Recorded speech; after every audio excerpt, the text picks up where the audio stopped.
My name is Steve Jackson. I'm president of the Historical Society. It's my honor and privilege to have that position. And we want to dedicate today the building behind me as our most recent project that we have undertaken to preserve the history of our town here. I want to thank the mayor, Mayor Stage, for all of his support that he has given all the historical projects over the years.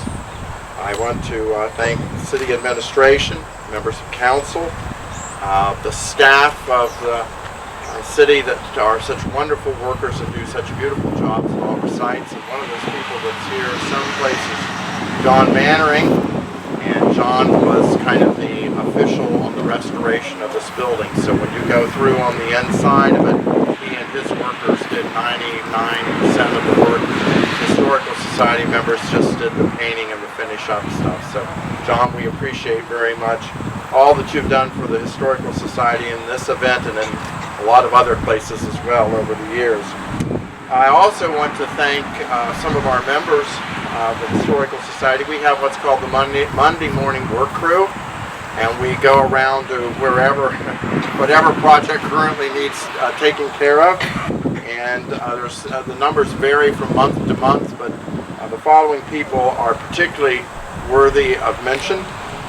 John Hines, who is someplace around here, right over there, okay, John is the head of it. John Maxon, where are you? Back there, thank you, sir. John Maddox, is John Maddox here? Yeah, oh, he's over there working, of course. Michael Cruz, is Michael here someplace? Michael Cruz back there. He's my emergency, no matter what the problem is, I turn to either John Hines or John Maxon and say, can you fix this? And the answer is invariably yes. And Bob Manby down here, who was a big help when we did the painting of Railroad Station, and we appreciate very much. I was beginning to think something was amiss. Appreciate very much the work that you did.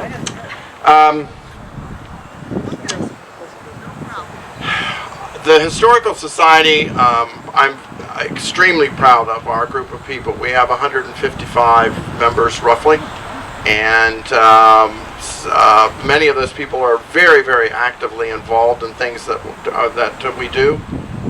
In a given year, we always report to council how many hours of free labor we give the city.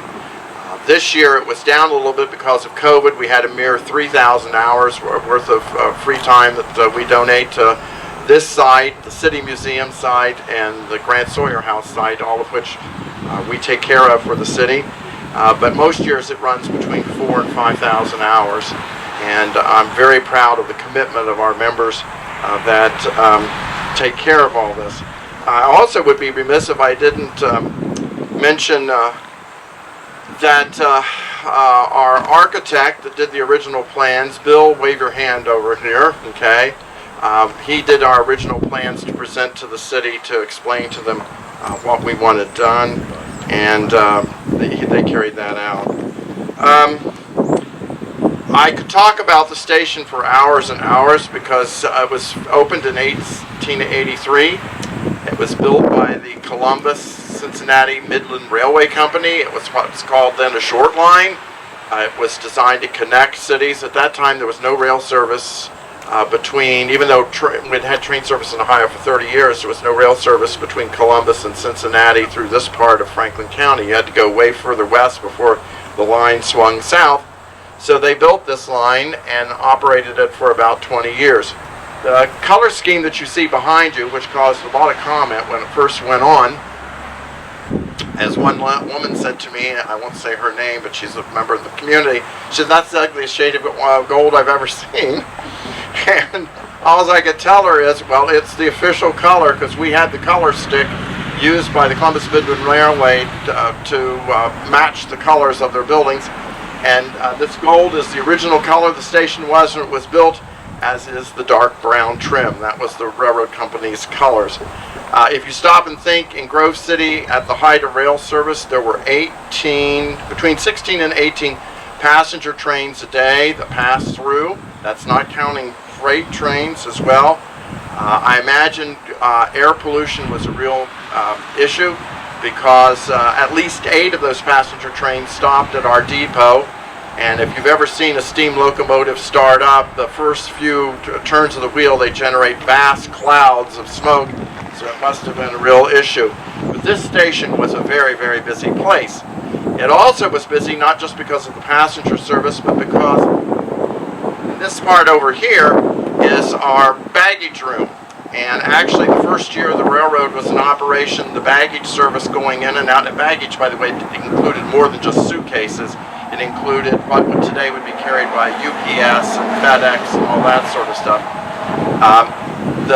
The amount of baggage that came through the station the first year was 300% higher than what they had anticipated that it was going to be. And consequently, they eventually added about 15 feet on this end of the station, which was a complication when we went to move the station. As you might imagine, it looked like one building, but it actually was structurally kind of two. So it's had a very, very significant history. It played for 75 years a major role in the life of the town. As some of you may remember, there's a picture inside for you to see in the baggage room down in the lower right-hand corner of the display there. It's a picture of the last passenger train coming through Grove City in the summer, July of 1956, and that ended the rail service from 1883 passenger service to 1956 on the entire line. Freight business continued a little longer, continued till 1972, and in 1972 the station was completely closed. The local JC chapter did some renovations to the station and used it for a while, and then it slowly began to deteriorate.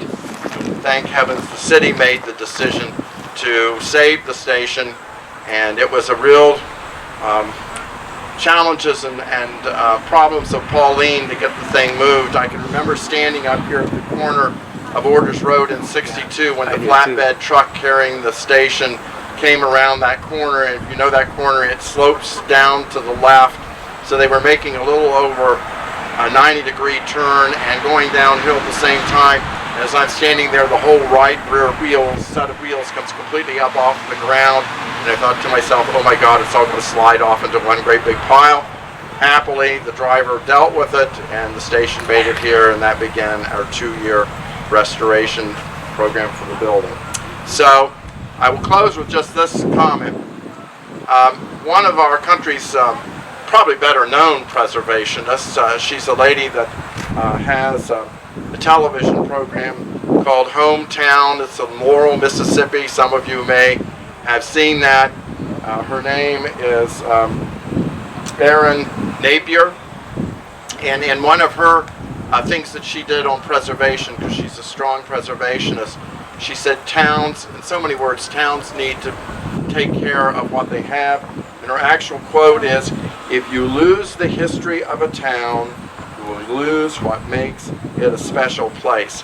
And Mayor Stage, hopefully we'll have a good working relationship for a long time, the city and the Historical Society, and we'll do our best to make this the very most special place it can possibly be. Thank you very much. Mayor Stage, it's all yours. Thank you, Steve. Yesterday, or Friday, we had another historic event. We opened up Columbus Street, which goes all the way from Southwest Boulevard over to 104, which becomes our longest internal street in the city of Grove City.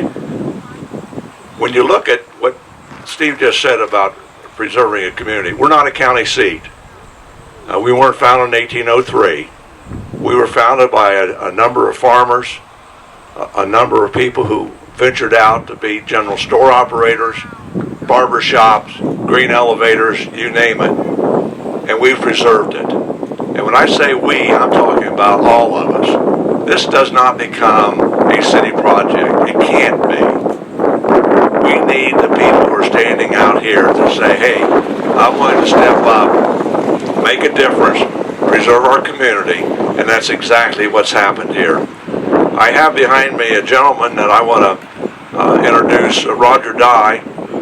Roger was the next to the last train station operator. Now, Roger, do you want to say anything? No. Roger doesn't want to say anything. The only thing he knows is the telegraph key. Yeah. But he was the next to last. Darrell Cooper, who lives down in Mount Sterling, was actually the last operator. But I'll tell you what, with the help of all of you, I mean, I can't believe every time I came down here on my bicycle or my car, John Mannering was in here working, and he had a labor of love that matches no one. I mean, he just was incredible. John, thank you again. And I know there are many, many others. John Hines, those of you who painted, and the artist that took care of getting some recent drawings. I mean, this is an incredible event, and it's one that we can all be proud of for many, many, many years. And I just want to say, after Steve said, we want to keep doing this. We do want to keep doing this. We have to do it. Our Parks and Rec department actually runs the grounds around here, and the people who mow the grass, take care of the fences, and help out with the buildings, they have their labor of love. This is a commitment that we have made and will continue to make, and this is just one more of those, hey, I'm glad I live in Grove City. So thank you all for being here. We don't have a ribbon. What are we going to use? We're going to open the door. Oh, open the doors. And I have one thing I want to say before this. And we do have one other minor event. Arbor Day got passed over this year for a lot of reasons. So we brought a tree out here to be part of the grounds, and we wanted to be, I guess, christened today in honor of this event. But we're also going to have it a dual thing with the Arbor Day. So I'll be doing that here in a little bit, and I'll need a couple of people that can handle shovels to get it filled in. But thank you all very much. This is all of us doing the right thing for our community, and so much appreciated.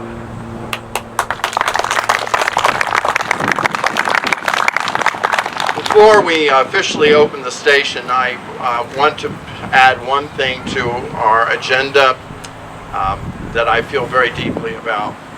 I spoke earlier about the dedication of the members of the Historical Society. I spoke with appreciation about the interest of the city. I spoke about the wonderful city workers and Historical Society workers that make all of this possible.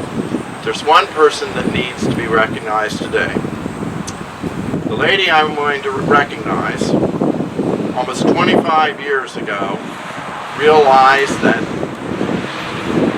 there was not one building in this town that was preserved historically.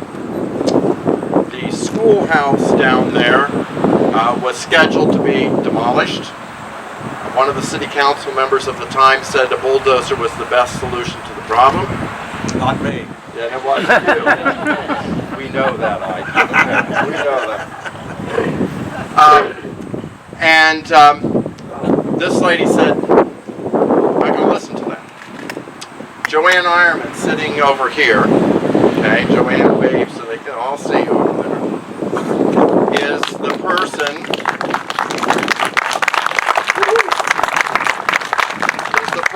who managed, along with her husband Louis, who is no longer unfortunately with us, to preserve that schoolhouse. In a day and age of overruns and cost overruns, they turned back to the city about 4%, I think, of the money that they were given to restore the building. The Ohio Historical Society lauded it as one of the finest preservations in the state. So if you haven't been in it, make sure that you do. And from that time onward, she has led and pushed and prodded and cajoled occasionally. And every building that you see around here, she had a role in saving. Every one of these buildings, except for the blacksmith shop, which was built from the ground up. It's not an antique building. But all the other buildings were within days of either being burned or bulldozed. And she would always come riding into the rescue with a lot of the rest of us in tow, and the buildings were saved, and they're standing here right now. So Joanne, on behalf of the Historical Society, on behalf of the community, I'm sure on behalf of the city government, we would like to, you get to applaud twice. I give you a warm round of applause for all the work that you have done and how proud we are.